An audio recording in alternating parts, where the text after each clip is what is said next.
You listen to Wrestling Roundup on FreeFM, ArrowFM, and MP. As always, I'm Grady live on Discord. We got Josh. Hey, Two big shows this past weekend, Clash in Italy as well as AAA, Noche de los Grandes. And let's start off with that AAA show.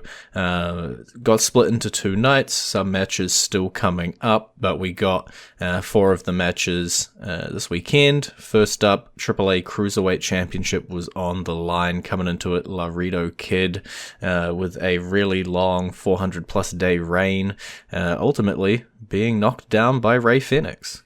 yeah, really good match. I do think I think there will be a segment on Raw in the next couple of weeks that will have Ray and Penta standing next to each other with their titles.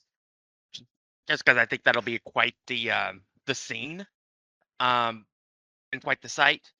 Um, yeah, I mean, when I heard how long Laredo Kid had been champion, I was like, yeah, I think the title's changing hands. And honestly, probably not a better person that could have taken the title off of him that's WWE is than Ray Phoenix, who already has an establishment down there. Yeah, I think it was cool to, like, when they came in, I wanted both success for both Ray and for Penta.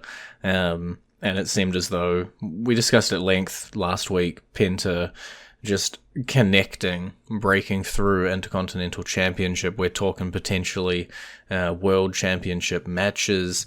Phoenix floundering a little bit on SmackDown, not quite finding his footing or not quite finding the spot on the card the way that Penta did.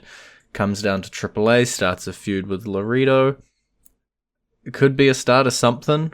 I'm hoping it's not, a AAA jail kind of position, but if this connects him, we've already seen, I'm sure we'll talk about the main event, how success can transfer from AAA into the main roster. It's not as hard cut and cut off as, a run in TNA might have been. People might not have any clue. Doing stuff in AAA is going to raise your main roster profile. Yeah, yeah, and honestly, there's a bunch of guys in AAA that he could have great matches with. Guys from the main roster that could come down and have a great match for that cruiserweight championship. Few of them that are wearing masks that otherwise would not uh, have anything to do from the main roster could also have matches with him. Yeah, I'm definitely interested to see what they pull off here. And as you said about it appearing on Raw, there's also a good chance that the AAA Cruiserweight Championship could be shown on the main roster as well. Which, other than Dom's Mega Championship and occasionally, a one-off appearance by like Dr. Wagner Jr. or somebody like that, not super showing. So, hey, bring it around, tour it around, and let's hope this raises Phoenix's stock up. Talking about a couple of guys from the main roster. If you weren't paying attention to AAA, you had blinders on entirely. You might be asking, where did the War Raiders go? Well, they popped on down to Mexico, and now they are our AAA Tag Team Champions. I raise hands for that because I didn't pay much attention, but yeah, they had a good match. Good story with what was going on in the ring. Um, yeah, it is it's been weird for the Viking experience, War Raiders, whatever you want to call them. Something that was referenced during the um, during the match by Rey Mysterio of all people. Yeah, I'm not a massive fan of Ray's commentary. Let's not get started on that. Yeah, um, I actually loved it. Um, I thought the stuff that he did, and JBL's the ultimate heel commentator, and I missed him as on the main roster, so I was very happy to hear him there. Um, but yeah, it is what it is. It's like, yeah, they've gone on a vacation and they've captured tag titles that they never had before. Um, and it was really, this match was really more about the issues between Pagano and Psycho Clown than it was anything than the actual tag match.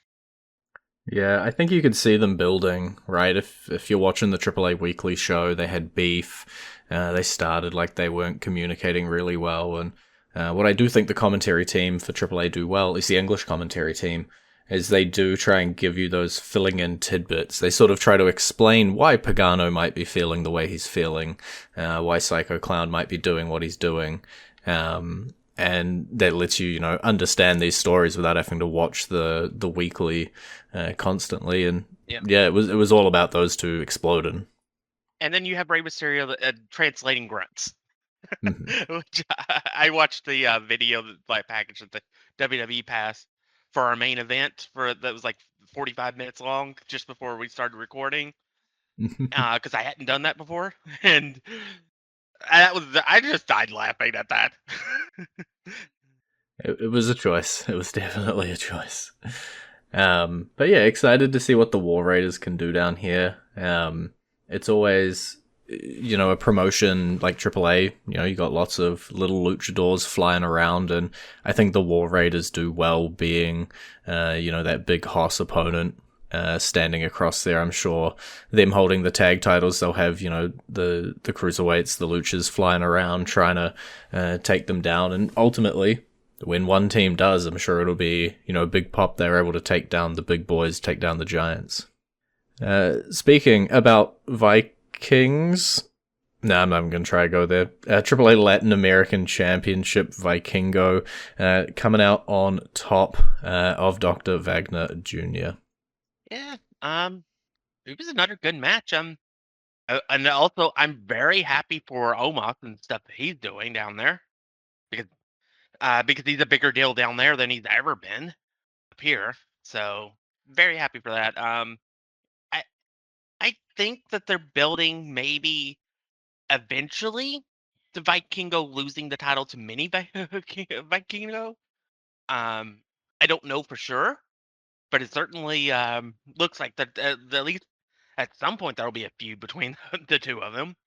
Um, Yeah, I don't I know. gotta go on a slight rant because this took me a really long time to try and figure out the lineage of Mexican wrestling names, right? And to me, you got Dr. Wagner, you got Dr. Wagner Jr., makes sense. My partner told me El Hijo del is son of, so El Hijo del Vikingo in this case is son of Vikingo. Mini Vikingo is son of Vikingo's brother, like younger brother, but then there's also a Vikingo Junior, and there's I give up. It was painful to try and figure it out, Yeah, but I it's would all have over. honestly I would have stopped you had I been talking to you because you have to remember that Rey Mysterio debuted as Rey Mysterio Jr. Hmm. to his uncle. Yeah, That sometimes it's that right gimmick, there sometimes it's is blood. yeah. That right there should have been a okay. Well, let's not try to make this make any sense. Or even Penta is Pentagon Junior or Pentagon 2. I think it was actually Pentagon 3. Who? Yep. Okay. Yep. TLDR, I believe Mini Vikingo and the current incarnation of Vikingo, our Latin American champion, are brothers. Um, so I definitely see a feud there. And Mini Vikingo's getting shown more and more. He's on. I think it's a 5-way match for the second half of Noche de los Grandes. So let's see how high his star ends up going.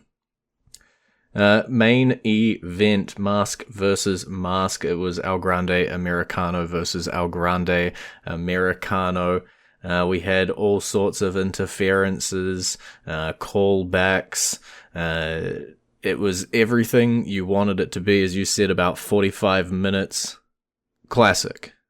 Yeah, yeah. Well, the 45 minutes that I was talking about was just the how did we get here video that WWE produced. Um, this match was 33 minutes long, and it did not feel like it. Um, it was balls to the wall. They went at it for 33 minutes. They bled, they cried, tears. And what about that entrance for El Grande Americano? Which That one? felt yeah, the real one, the only one now. That is true. um, but yeah, I mean that was incredible. The feeling of watching it. Um, when he came out and they started playing his actual theme and um his hat fell off and the mariachi guy just calmly picks it up and puts it back on his head. That was incredible because it was like showing that the Mexican people are behind him. I don't know if it was intentional or not, but that was incredible. And then just everything that they did from start to finish with that entire entrance, it made me feel like I was watching a huge like WrestleMania entrance um, for a beloved babyface, and that's what El Grande Americano is. Yeah, I think. Everything, yeah, Here you go. everything that we keep saying this when it comes to this particular character. This was a character that had a expiration date when it was first debuted with the for the original El Grande Americano. Then the guy got hurt, and they said, "Okay, we're going to keep this going by inserting this person in," and that person embraced it in a way that is very rare to see. If more people embraced their characters the way Kaiser has embraced this particular character, there'd be a lot less um, shoot interviews out there because it may not have worked, but it would have been a lot better than what your half-heartedness did. That's for sure. Yeah, it was. Uh, I've definitely seen it likened to a big WrestleMania match, and it's insane. You know that when you think about the pure logistics behind the match, as you say, it was a gimmick that was to make fun of everything. It was an American guy pretending to be a Mexican luchador with a whole bunch of history, and then switched out. Now you got Ludwig pretending to be the Gable who was being the luchador, and it's an insane how did we get here, and ultimately it feels like one of the biggest matches of the year, and it was over two dudes feuding over the same name that just it worked. And I will say this right now, it may spoil something that we're planning to do in a few weeks. This was match of the year so far. I think that's a fair statement. Yeah, I can't think of a single match that I've seen that I would put over this one. It was incredible from bell to bell, and not only that, but the stuff after the match. The things that the Gable said, showing the respect that he's going to come back to AAA at some point, and when he does, he will be a huge baby face, just like the El Grande Americano, because he now shows respect to him. And also, this whole gimmick was really created to introduce Penta, which we referenced earlier. So yeah, it was. This was just. This was the purest and most amazing thing that you can watch as a wrestling fan. And this is a match that I could say you could show somebody that isn't a wrestling fan in order to try to show them what it is all about, because that it had everything that you would want in a wrestling match, and ultimately the right person won, and we're eventually going to get El Grande Americano versus Dominic Mysterio for the AAA title. Yeah, I think Triple Mania is coming up, if I recall. How fast can Grady scroll? Two-night event in September, I believe. There we go. That is, I guess, where the coronation could occur. It could come before then, but it's a matter of time. El Grande Americano winning the Rey de Reyes, Dominic Mysterio being, the hated champion who's run off with the title and barely defends it. This match needed to happen before either of these folks won the championship, and it really just encapsulates everything. You go from Rey de Reyes winning the Mask versus Mask, winning the AAA Mega Championship, and then you could sit on this guy for a year as champion. I think for people who haven't watched AAA, who haven't watched that match, which was screened on Netflix immediately following Raw, that is how hyped it was. Watch that and understand fully how embraced El Grande Americano is. Yeah, I mean, all you have to do is go to YouTube. Mm. On WWE's YouTube page, they show the entire event is there. Watch the entire event. Don't just watch the main event. Watch the whole event because it was really, really good. Yeah. The fact that we've sat here and we've talked for probably about 2/3 of the show by the time we put in the entrance theme about the AAA show and not the WWE Clash in Italy, that's just how awesome this AAA show was. But I will cut us off, and I will play El Grande Americano's theme to transition us, because we do have to get to Clash in Italy, and his theme is playing for you right about now.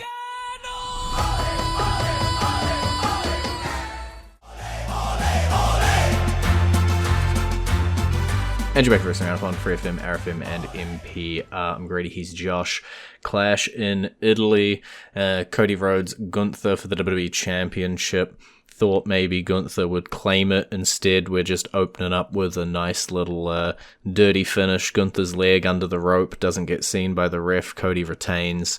Presumable rematch down the line. Probably at Night of Champions. Probably with the stipulation. By the way, Cody Rhodes is the only person to defeat Gunther twice since he came to WWE. That is an interesting statistic. Gunther's only lost 8 times. Twice to Cody. Cody's his kryptonite? I don't know. This one was a bit of a dirty finish. Yeah, we'll see how it pays off, but it's definitely going to be a rematch down the line for these two. I still say I think the person that should take the title up of Cody is Sammy, a heel Sammy. Yeah, we got a big taste of that with his match against Matt Cardona on SmackDown. Sammy definitely getting there. Looking at that, top folks on SmackDown, I'd start listing Sammy there. He's moving on up. But we'll have to wait and see. Instead, WWE Women's Championship, Rhea Ripley, Jade Cargill, never bet against Double R. Yeah, not so surprised. It is what it is. I don't think anybody was ever going to expect a 5-star match between these two, but it was fine. And ultimately, we do get the move on from Jade and Rhea, and who knows what's next for her. Yeah, there was a little bit of, like hinky interference with Charlotte Flair helping Rhea and with Jade's crew helping Jade, but it does feel like this was it. Jade picked up the win at Saturday night's main event in the 6-man tag. Rhea defends here. Charlotte Flair does look like an obvious next challenger, but we do have to get through the Queen of the Ring tournament. Where if, she's busy with that, Rhea won't defend at Night of Champions. We've got SummerSlam down for the winner of that. So it's a few jigsaw puzzle pieces that we got to move around and see where they all fall. But I think it is interesting that for the Queen of the Ring, the Fatal 4-Way, on the other side, you got Sol Ruka and Lyra Valkyria, but you do have Charlotte Flair and Jade Cargill both in the same Fatal 4-Way opening match for the Queen of the Ring. So maybe we're not actually spinning them off into a title feud. Maybe we're just spinning those two off into a non-title feud and doing Flair Cargill. I don't know just yet. I talked about Sol Ruka being in that Fatal 4-Way. Well, she is going into it as the Women's Intercontinental Champion, as she did defeat Becky Lynch, thanks to crooked Jessica Carr, of course. It is what it is, but it's like, this is what, this was the right call. Sol Ruka winning was the right thing.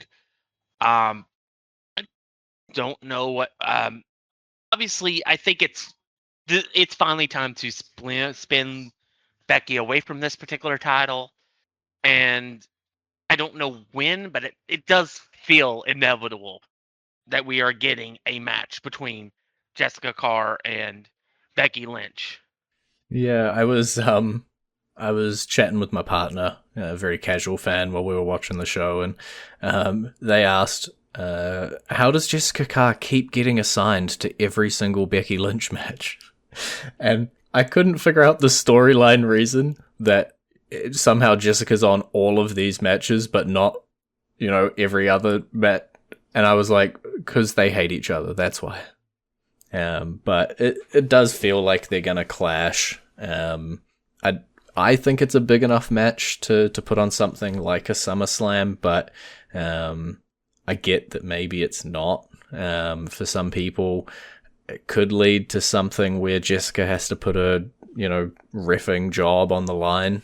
Becky wants her fired, and she sort of says like, "I'll defend myself, thank you very much," and gets into a match with Becky. We'll have to see, but I want to see it. I want to see that develop. We've had this Jessica Carr screwing over Becky Lynch feud going for quite a while now. I think it is time to pull the trigger and do something between the two of them on it. Otherwise, it's going to drag on a little bit. The other two options are it drags or you don't conclude it, both of which are a bit sad for me. So even if it is just a 5 to 10 minute blow off on a B pay-per-view, I'll take it rather than dropping the feud entirely. I do think it is worthy of making it to SummerSlam, especially being 2 days. But it's not my choice. Brock Lesnar, Obafemi 2. We'd said multiple times we were probably going to get a third match between them. Well, you got to go 50-50 to get that third match, typically. Yeah, unless your name is Cody Rhodes against Brock Lesnar or against Seth Rollins. So yeah, it is one of those things. It's like, but even though Oba lost, he still looks badass in this because it took 7 F5s to put him down. 7. How many people has Brock beaten with just one? Let alone needing 7 to put somebody down. Yeah, it's I kind of want to count now. Most F5s taken during a match, career F5s taken, but it would mean watching a whole lot of Brock Lesnar matches.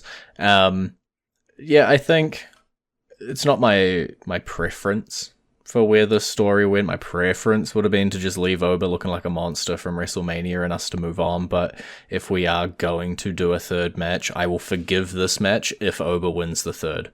If for some weird reason Brock Lesnar wins the third, I'm gonna hate the entire feud. I need Oba to come out on top, and then you can excuse the 50-50 in the middle, right? I do look at King of the Ring, much like we talked about Queen of the Ring for a little while. Obafemi did win his opening round matchup, is going to be going to the semi-finals of that.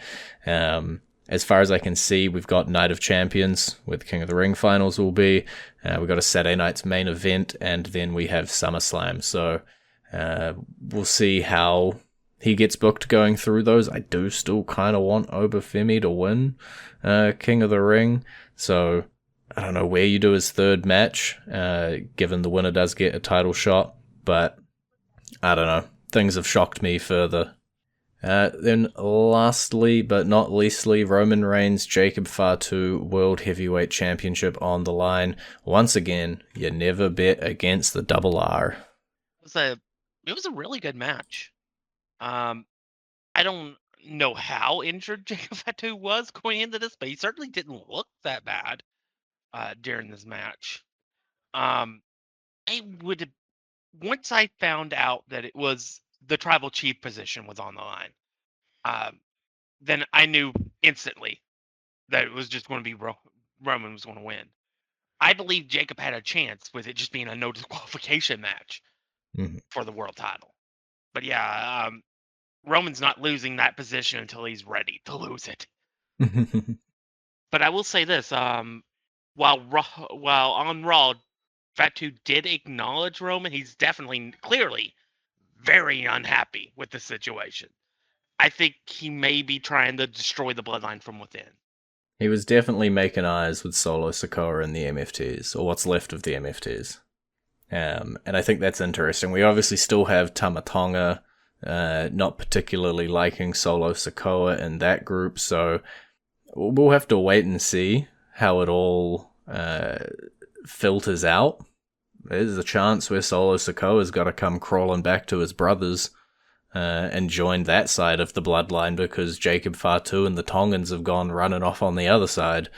Had they left just one more Tongan employed, Tongaloa, then it would have just been Fatu and the three brothers, which I think would be an interesting crew, to say the least. But we'll see how it all develops. It does feel a little like very similar to Jey Uso, having to acknowledge Roman, but not really wanting to be there. We'll just have to see how it all plays out in the coming weeks, really. Alrighty, well, that is all we have time for this week. It's been great talking to you. Baby. You can visit our Facebook page, facebook.com/wrestling R&D up, our Twitter page, twitter.com/wrestling R&D up, our YouTube page, youtube.com/wrestling RND up, and we will catch you next week.